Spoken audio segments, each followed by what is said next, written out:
రామాయణంలో మన ప్రయాణం కొనసాగుతోంది. సుందరకాండలో హనుమంతుడు సీతమ్మ జాడ తెలుసుకున్నాడు కదా. ఇప్పుడు కథ అత్యంత కీలకమైన ఘట్టంలోకి, అంటే యుద్ధకాండలోకి ప్రవేశిస్తోంది. ఇక్కడ్నుంచి అంతా మహాసంగ్రామమే. చూడండి, అన్నిటికీ రంగం సిద్ధమైపోయింది. సీత ఎక్కడుందో తెలిసింది. సుగ్రీవుడి వానర సైన్యం లక్షల సంఖ్యలో యుద్ధానికి రెడీ అయింది. ఇప్పుడు మొదలవ్వబోయేది కేవలం రాజ్యాల భవిష్యత్తును నిర్ణయించే యుద్ధం కాదు, సాక్షాత్తూ ధర్మ మార్గాన్నే నిర్దేశించే ఒక మహాసంగ్రామం. కాని ఇక్కడొక ఆసక్తికరమైన విషయముంది. అసలు యుద్ధభూమిలో మొదటి బాణం వెయ్యకముందే లంకలోనే ఒక పెద్ద నైతిక యుద్ధం మొదలైంది.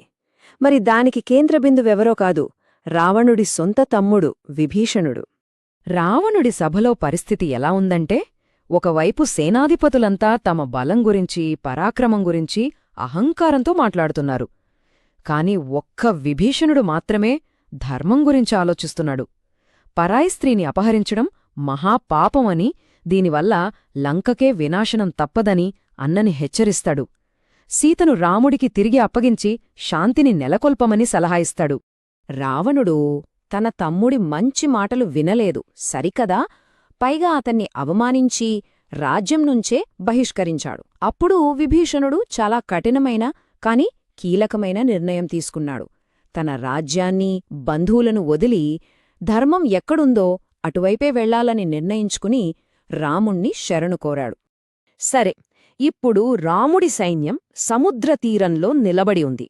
వాళ్ల ముందున్నదేంటి? కంటికి కనిపించినంత దూరం జయించడం అసాధ్యమనిపించే మహాసముద్రం. ఇది నిజంగా పెద్ద సవాలే కదూ. రాముడు సముద్రుడిని ఎంత వేడుకున్నా దారి ఇవ్వకపోవడంతో ఇక ఆయన సహనం నశించింది. కోపంతో సృష్టిని నాశనం చేయగల తన బ్రహ్మాస్త్రాన్ని తీశాడు. రాముడి కోపాన్ని చూసి భయపడిన సముద్రుడు ప్రత్యక్షమై నలుడు, నీలుడు అనే వానర శిల్పుల సహాయంతో వారధి కట్టమని సలహా ఇస్తాడు. ఇక చూడాలి, వానర సైన్యం భక్తిశ్రద్ధలతో, అద్భుతమైన ఇంజనీరింగ్ నైపుణ్యంతో రాళ్ళు, చెట్లతో నీటిపై తేలియాడే వారధిని కట్టేసింది. అదొక అద్భుతం. లంకపై దాడికి మార్గం సుగమమైంది. వానర సైన్యం లంకలోకి అడుగుపెట్టగానే ఆకాశం దద్దరిల్లిపోయేలా యుద్ధం మొదలైంది. రావణుడి సైన్యంలోని అత్యంత భయంకరమైన యోధులు రంగంలోకి దిగారు. ఈ స్లైడ్ యుద్ధగమనాన్ని స్పష్టంగా చూపిస్తోంది. మొదట భీకర యుద్ధం, ఆ తర్వాత రావణుడి తమ్ముడు, కొండంత బలమున్న కుంభకర్ణుడు రాముడి చేతిలో చనిపోతాడు. ఆ వెంటనే మాయాయుద్ధంలో ఆరితేరిన రావణుడి కొడుకు ఇంద్రజిత్తు లక్ష్మణుడి చేతిలో హతమవుతాడు. ఇలా ఒక్కొక్కరిగా రావణుడి శక్తికి మూలస్తంభాలైన వాళ్లంతా కూలిపోవడంతో ఇక చివరి ఫైనల్ పోరాటానికి రంగం సిద్ధమైంది. ఒకానొక క్లిష్ట సమయంలో ఇంద్రజిత్తు వేసిన నాగపాసానికి రామలక్ష్మణులిద్దరూ స్పృహ కోల్పోతారు.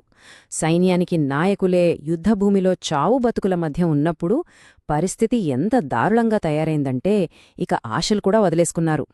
సరిగ్గా అలాంటి నిరాశ సమయంలోనే హనుమంతుడు మళ్లీ తన అద్భుతమైన భక్తిని, శక్తిని ప్రదర్శించాడు.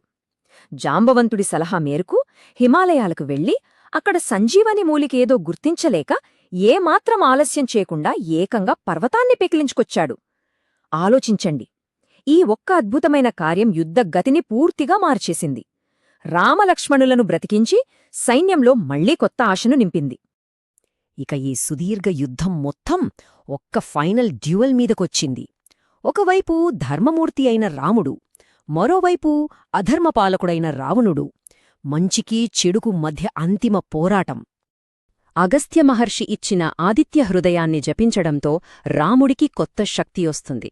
ఇంద్రుడు పంపిన రథంపై భీకరమైన దివ్యాస్త్రాలతో భీకర యుద్ధం జరుగుతుంది. చివరికి రాముడు శక్తివంతమైన బ్రహ్మాస్త్రాన్ని ప్రయోగించి రావణుడిని సంహరిస్తాడు. ఆ క్షణంలో అధర్మంపై ధర్మం విజయం సాధించింది. యుద్ధం గెలిచారు, విజయం సాధించారు, అంతా అయిపోయింది అనుకుంటున్న టైంలో కథలో అసలైన మలుపు ఇక్కడుంది. రామసీతల పునర్కలహిక ఊహించని అత్యంత బాధాకరమైన సమస్యలతో నిండి ఉంది. బాహ్యయుద్ధం ముగిసి అంతర్గత సంఘర్షణ మొదలైంది. ఇది చాలామందిని దిగ్భ్రాంతికి గురిచేసే విషయం. రాముడు తీవ్రమైన సందిగ్ధంలో పడతాడు.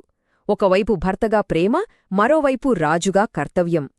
తన ప్రజల ముందు ఎలాంటి సందేహాలకు తావు ఇవ్వకూడదనే రాజధర్మానికి కట్టుబడి రావణుడి చెరలో ఉన్న సీత పవిత్రతను బహిరంగంగానే ప్రశ్నిస్తాడు. ఆమెను స్వీకరించలేనని కఠినంగా మాట్లాడతాడు. రాముడి మాటలకు తీవ్రంగా గాయపడినా సీతమ్మ తన ఆత్మగౌరవాన్ని వదులుకోలేదు. తన నిజాయితీని, పవిత్రతను నిరూపించుకోవాలని నిశ్చయించుకుంటుంది.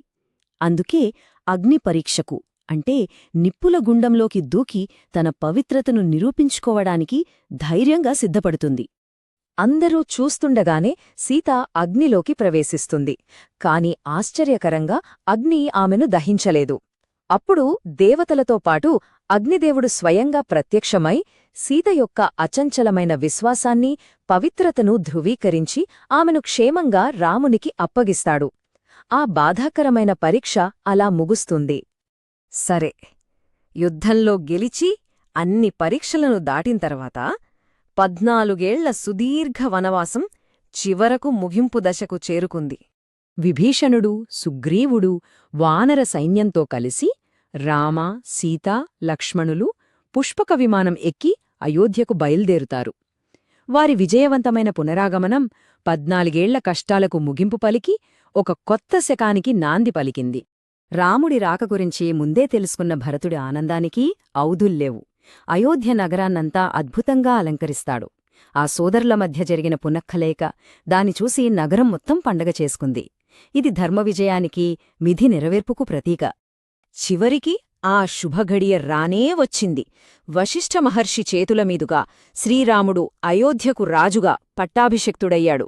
ఈ సంఘటన రామరాజ్యం అని పిలువబడే శాంతి, న్యాయం, శ్రేయస్సుతో కూడిన ఒక ఆదర్శ యుగానికి నాంది పలికింది. ధర్మం పునఃస్థాపించబడింది. ఈ కథ కేవలం రావణుడిపై సైనిక విజయంతో ముగియదు. ఒక నాయకుడి కర్తవ్యానికి, వ్యక్తిగత భావనలకు మధ్య ఉన్న సంఘర్షణ గురించి ఒక లోతైన ప్రశ్నను మన ముందుంచుతుంది. ఆలోచించండి, బయట ఉన్న శత్రువును జయించడం కంటే మన అంతర్గత సూత్రాలను, ముఖ్యంగా ఒక నాయకుడిగా ఉన్నప్పుడు నిలబెట్టుకోవడం ఎంత కష్టమో కదా.